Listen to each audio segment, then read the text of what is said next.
2 bulan yang lalu, orang ini dinobatkan sebagai pemain paling overrated di NBA. Bukan oleh para fans atau media, tapi ia dipilih oleh para pemain NBA lainnya. Sangat miris melihat pemain yang mewakili Amerika meraih emas di Olimpiade mendapatkan label pemain paling overrated. Ya meskipun ia tidak banyak berkontribusi ya, para penonton mulai menghinanya dengan sebutan overrated. Sosial media menjadi sangat liar, dan media memberikan bumbu-bumbu yang membuat isu ini semakin panas. Sampai-sampai ada penonton yang menggunakan jersey Haliburton di jalan dilempari sampah oleh orang-orang. Banyak yang menyebutkan naiknya nama Tyrese Haliburton dan Indiana Pacers di Eastern Conference Finals 2024 lalu adalah sebuah kebetulan. Namun saat musim playoff 2025 dimulai, Tyrese Haliburton yang disebut-sebut pemain paling overrated di NBA ini berubah menjadi pemain yang sangat-sangat ditakuti. Kita semua tahu Indiana Pacers adalah salah satu tim dengan market yang terkecil di NBA. Memang mereka pernah 3 kali menjuarai ABA di tahun 70-an dan sempat beberapa kali menjadi championship contender. Namun terakhir kali mereka melaju ke Eastern Conference Finals adalah saat tahun 2014, di mana Pacers dipimpin oleh Prime Paul George. Dan setelah itu, mereka bahkan tidak pernah berhasil menembus putaran pertama playoff sama sekali. Karena itu, mereka jarang sekali mendapatkan sorotan media, dan bahkan diremehkan oleh banyak orang. Sampai akhirnya, di tahun 2022, Domantas Sabonis di-trade ke Sacramento Kings untuk Tyrese Haliburton, yang masih baru 1,5 tahun di NBA. Tidak ada orang yang peduli dan mungkin tidak banyak orang yang tahu tentang trade ini. Tentu saja karena 2 pemain itu adalah 2 pemain hebat yang jarang sekali tersorot media. Tahun pertamanya di Indiana, Haliburton langsung menjadi satu-satunya pemain All-Stars di sana. Dia berubah dari pemain rookie yang tidak memiliki tempat di Sacramento menjadi pemain terpenting untuk kemenangan Pacers. Meskipun di tahun 2023 mereka gagal masuk ke babak playoffs, tapi mereka langsung melampaui semua ekspektasi fans di tahun 2024. Indiana Pacers berada di peringkat 6 wilayah timur.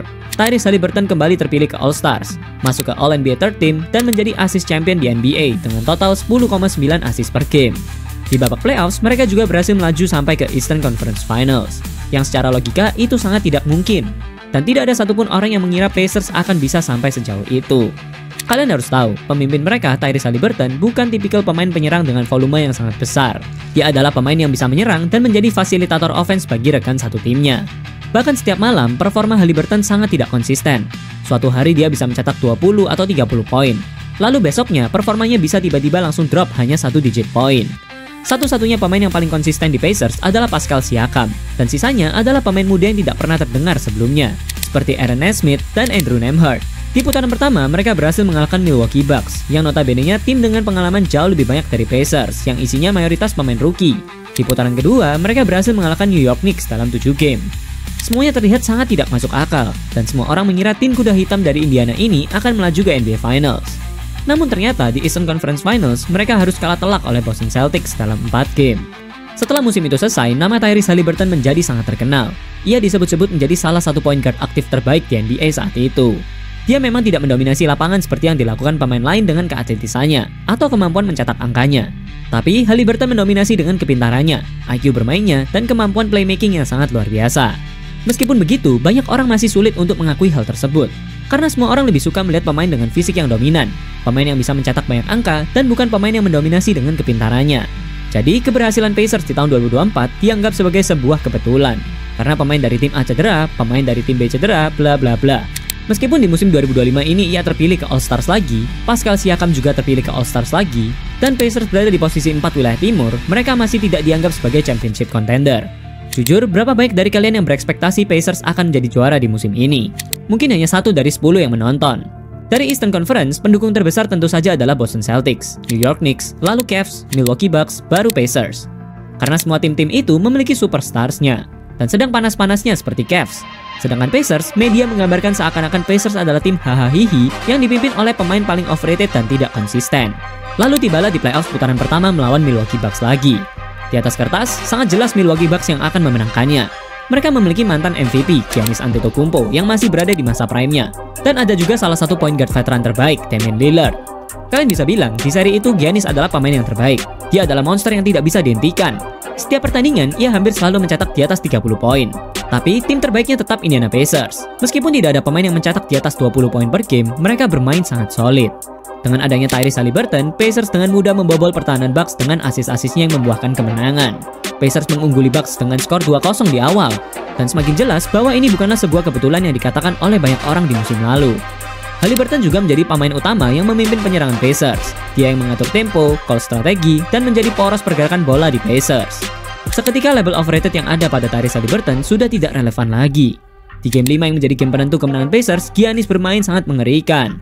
Mencetak 30 poin, 20 rebound, dan 13 assist. Pertandingan juga sangat ketat hingga sampai ke babak overtime, di mana Bucks memimpin 7 poin saat waktu tersisa under 1 minute. Semua orang mengira putaran pertama ini akan berlanjut ke game 6. Tapi para pemain Pacers menunjukkan kelasnya di panggung playoffs. Pertama, Andrew Nembhard mencetak 3 poin. Lalu Haliburton melakukan drive dan mendapatkan and one yang membuat skor hanya tertinggal 1 poin. Dan setelah Gary Trent melakukan turnover di last possession, Tyrese Haliburton melakukan game winner layup di depan seorang Giannis Antetokounmpo dan menyisakan waktu 1,4 detik. Putaran pertama berakhir. Haliburton menyelesaikan dengan 26 poin, 5 rebound, 9 assist, 3 steal, dan 3 block. Sangat bagus di offense maupun defense. 6 pemain Pacers lainnya juga mencatatkan double digit point di seri itu, yang menunjukkan betapa kuat tim play mereka daripada one man show mereka. Sedangkan Milwaukee terlalu bergantung pada superstars mereka. Sampai-sampai Giannis mencatat 33 poin per game, dan Damian Lillard juga bermain sangat sampah lalu cedera. Di putaran kedua Eastern Conference, kali ini lawan mereka adalah tim terkuat di timur, Cleveland Cavaliers. Secara tim, Cavs jauh memiliki pemain yang lebih hebat dan lebih berpengalaman. Offensive rating mereka adalah yang tertinggi di NBA. Defensive rating juga berada di 10 besar musim ini.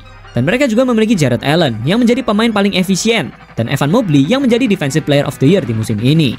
Para media dan haters mulai koar-koar kalau Pacers menang hoki atas Bucks, dan Cavs menjadi ujian yang sesungguhnya.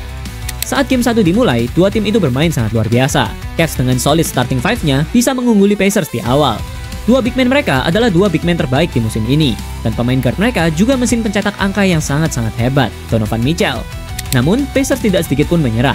Sudah dijelaskan di awal kalau Tyrese Haliburton bukanlah tipikal pemain penyerang dengan high volume. Dan Pacers lebih mengandalkan team play mereka yang membuat semua pemain berkontribusi penuh di pertandingan. Dan saat kuarter 4 selesai, Pacers memenangkannya dengan skor 121-112. Dan Haliburton hanya mencetak 22 poin, tapi ia melakukan 13 assist dan hanya 1 turnover. Sedangkan rekan satu tim yang lain, ada 5 orang lagi yang mencetak double digit point di Pacers. Sebenarnya ini tidak terlalu berbeda dengan Cavs. Ada 5 pemain Cavs yang mencetak double digit point juga.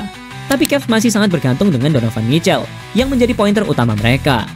Di game kedua, kali ini Cavs yang memegang kendali. Donovan Mitchell menggila dengan 48 poinnya. Sampai di kuarter 4 tersisa 1 menit, Cavs sudah kelihatan bakal menang karena unggul 7 poin.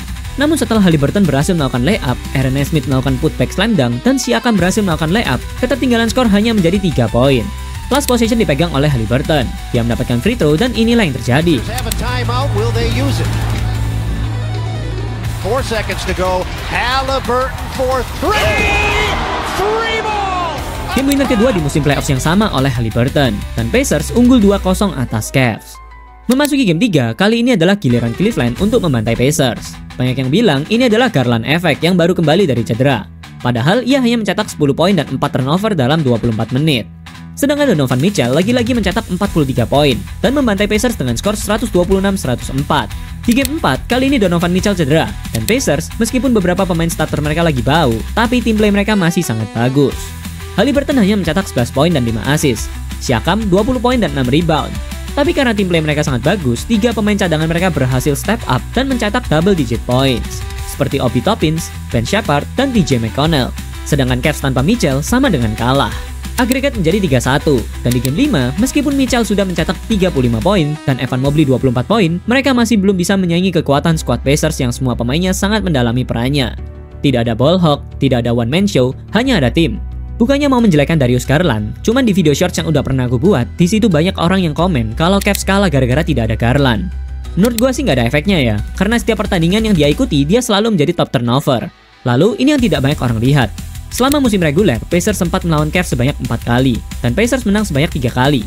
Tidak ada yang kebetulan, tidak ada efek dari 1 atau 2 orang, atau skrip-skrip NBA bullshit.